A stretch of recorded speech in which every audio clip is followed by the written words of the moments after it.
Dragon Ball Super Manga Chapter 104 finally leaked. We got all of the plot details, or at least most of the plot details. We can piece everything together to basically tell you what's going on. We also have some of the dialogue translated through Google. Again, Google Translate is always rough, but we got some big implications in this chapter. For example, Canon PIKKON, it's more likely than you think. We also have some information about Klingon's real identity, and let's just say it's a big one. And if you take a look here, you can see who is clearly Olibu, Oribu, or Olive, or something like that. It gets a little bit in the weeds, but he is actually from the Otherworld Tournament filler arc in Dragon Ball Z, which implies PIKKON may also be canon. So let's just start off, of course, at the beginning. It looks like Trunks' class is arriving on a field trip to a Museum of Heroes. Keep in mind, Goten is not part of this class because, if you guys recall, Trunks is actually a year higher than Goten in class, so they're not going to be in the same class on this trip. So we have the tour guides saying, here we go, we've arrived. So this is either the tour guide or teacher. Here is the Earth's heroes. Statues of heroes are also displayed. It is being done. So these are like all of the heroes of the past, which is very interesting. And I think I really love what Toyotaro is doing in this chapter. To tell the truth, our world is the AU hero. I have been protected, the world, even in the world there is. So, again, Google Translate is very tough to understand, but I believe this is just like, yeah, to tell the truth, our world has had many of heroes, many of people have protected the world. And this is Master Mutaito, Master Roshi's master. So, I think this is really sweet that Toyotaro included him. It's like, hey, the world has not forgotten. You know, he's getting recognized for his help against King Piccolo, so that's cool. Actually not his help. I think he was like the one guy that sealed him away, right? So good for you. They even have his name, Master Mutaito, here.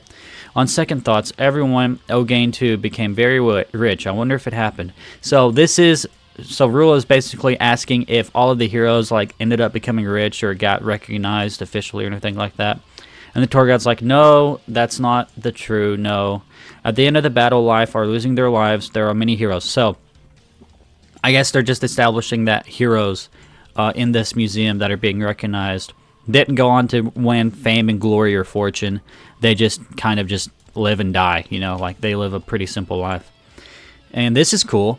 Identity without revealing wealth and honor, unearned money, the person almost. So yeah, basically what I was saying is just, you know, talking about how the heroes don't like go on to live very luxurious lives or anything. Except for Mr. Satan, of course. I think that's part of the visual gag because, you know, the big letters and stuff. So yeah, she's probably like, oh, heroes are humble. They don't seek fame or fortune or glory. And then boom, here's Mr. Satan. But yeah, here's Goku as a kid. Very cool. I love this so much. Toyotaro's doing great stuff in this chapter. So, again, if you guys remember, it says in the manga, in the original Dragon Ball manga, that the world forgot about Goku. So they kept his face kind of, you know, a mystery with a big question mark. So I like that detail. And if we go down here, of course, it's not people too. I'm here, but sure. Okay, so yeah, I think she's just, you know, again, probably saying that Mr. Satan's just the exception.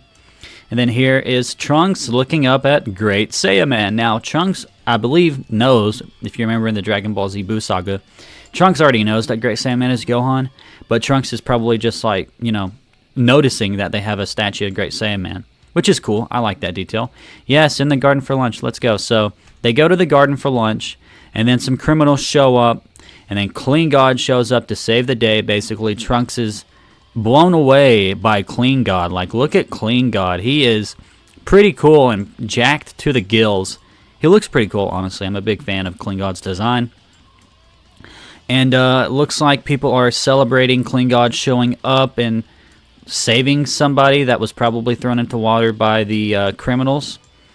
Yeah. No, this is a criminal because he's getting handcuffed. Yeah, my bad. Okay, so looks like he's just like getting a criminal that tried to get away.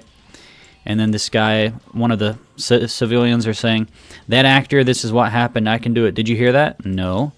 Okay, so they're just like talking about everything that just went down, and Trunks is overhearing it. And he's saying, Koriba hero. Now, what does Koriba mean? For some reason, I don't think that translated well. Well, I just looked it up, and apparently Koriba doesn't really mean anything. So, again, another Google Translate thing, but, again, I'm doing my best here. Anyway, Goten shows up to his Capsule Corp, of course, to meet with Trunks. Now, there was the drafts, if you guys saw the drafts, and it starts off with Trunks not really being impressed with Clean God and superheroes and things like that. So Goten shows up, he's like, let's play, and Trunks is already playing a Clean God video game. So I guess Goten's pretty impressed now. Good for you, Goten. He's like a good influence, I guess, on Trunks. He's like glad that Trunks is getting into superheroes. And apparently Trunks is the one that drew the Saiyaman X1 and 2 designs. So I've seen some people complaining on Twitter that Trunks originally in Dragon Ball Z wasn't into superheroes, so it's kind of dumb that he is now a superhero. Luckily for you guys that weren't a fan of that, this is giving you an explanation for that. Trunks isn't into superheroes, but being saved by a Clean God gives him a different perspective on like the cool heroism aspect of being a superhero. So I think that's pretty cool. Name, what should I do? That's right, Gohan also used the Great Saiyaman name. He transformed, right? What's your name again? Big Brother, I think. Well, I see, Great Saiyaman. Okay, yeah, so Goten's telling him Great Saiyaman. So this is Trunks just getting the idea. They decide to just go after Gohan's naming sensibilities, so they're going to call themselves Great Saiyaman X1 and 2. Yeah, here it is. Well, then we are... yeah, he's saying, like, what is Saiyaman? It means mysterious, simple, and it might be good. Yeah, so there they go, getting the designs done. Saiyaman X1. Shall we do it? X, what's that? That's appropriate, somehow cool, right? Okay, so they're just saying, like, they're adding X to be cool. And then it looks like Trunks is saying that he's going to be Saiyaman X1, and Goten's kind of complaining about being Saiyaman X2. Trunks is saying, well, it's because I'm older. Goten's like, oh dear, Capsule Corporation will have made it for you. And then Trunks is like, okay, if anyone asks, it's a secret or something. Just make it up as you like. Okay, so yeah, Trunks is just saying, like, yeah, there may be ways you can connect me to these suits, but we'll just try to play it off. Well then, what is Seiya? If I don't say so myself, it's okay. That's stupid. Is there a mystery? That's cool. I don't really exactly understand what's going on here. You guys can speculate in the comments. It sounds like they're just, again, still workshopping the name a bit. Then we go on and we have Clean God just showing up. What? Keep? Go. I don't think Mr. Satan knows what's going on. He's like, okay, please go home. So Clean God just shows up. Mr. Satan's like, go home, dude. What are you doing here? And then, boom, Clean God is Gohan. A lot of people are very happy about this. I am also very happy about this because I did not like in Superhero whenever the Great Saiyaman was not even mentioned. But at least in the Superhero prequel arc, they had Clean God that Saiyaman X1 and 2 were inspired by. And now you're telling me that it's Gohan that they're inspired by? That's so awesome. I love that. So, again, Google Translate's crazy. Also, this whole page isn't included, so like some of this dialogue at the top kind of got cut off, so it's not the best. It's okay, everything is fine, there's nothing wrong with that because the culprit was... Okay, so I think Gohan's just explaining how he just caught people. It was dangerous, wants to fight in front of everyone because I was superpower. If it is discovered, it will be a complete wasting my high school life. I'll do it. Okay, so he's basically also explaining that he decided to go out, be a hero, wear the costume, and it's kind of similar to his high school life, but he doesn't want to waste his high school life, I guess, or like his professional life now as an adult. That's right, so is Gohan. It was a lot of hard work. Understood. Did you give it to me? Yeah, I realized that it was me because it wasn't there as his Clean God. Hot as hell. I talked about it. Okay, yeah, so he's saying that, you know, Gohan wasn't there, Clean God was there, or something along those lines. And it looks like he's doing something with his throat. And then, a great cleanup to clear away the evils of this world. Okay, yeah, so he's just explaining that he can't be linked to whatever just went down because he's changing his voice. Oh, voice changer, that's right. So yeah, I guess Gohan was Clean God this whole time and changing his voice. That's cool. And then Vidal's like, from a long time ago, when you look like a hero, your personality changes, doesn't it? Or rather, that pose different. Isn't that a difference? What? That's wrong. Was I wrong? Well, whatever. Kenichi is worried about this. Bulma's worried. I can't tell everyone. Let's keep it quiet. I agree. By the way, what about Dale? What? I don't understand. Again, like I think it's cut off at the top from these pictures and the original Japanese, so the translation's a bit rough.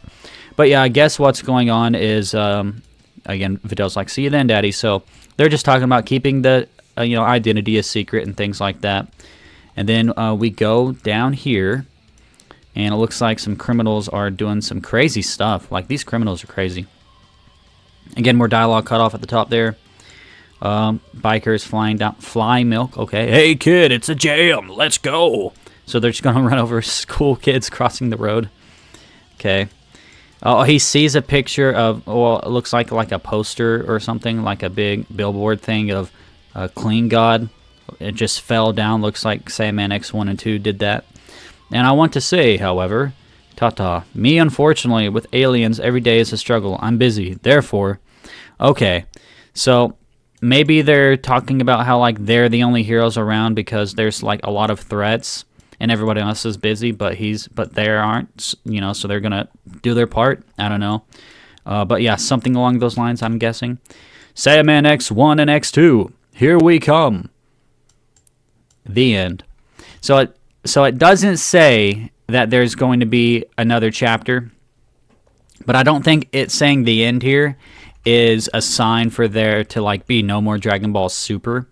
I don't think Dragon Ball Super's ending, but yeah, for now, that's the last of Dragon Ball Super until it officially returns, whenever it does. So, Chapter 104, what did you guys think of the full leaks? I really like this story, and I might do a full review whenever the chapter comes out with English translations that are official. That way we have a better understanding of what's going on. I went ahead and Google translated all of this myself just to give the best video possible, because I'm sure a lot of other people are putting this video out with the, you know, leaks, but they don't have the English translations or anything. And I couldn't find any online, so I had to use Google Translate.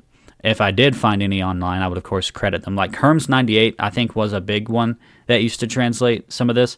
And then if you looked on, like, Super Chronicles Twitter, he would translate some of these leaks, too. But for some reason, this time there wasn't a big plot summary like there used to be. But I'm assuming that's just because it's been a while. And this is just, like, one chapter. So they probably just didn't feel like going through the trouble of doing all that just for this one chapter. So anyways, guys, that will be it for this video. If you enjoyed, make sure you leave a like, comment down below, and please subscribe to keep up to date with all things Dragon Ball news and commentary. And I will see you in the next one. Peace off.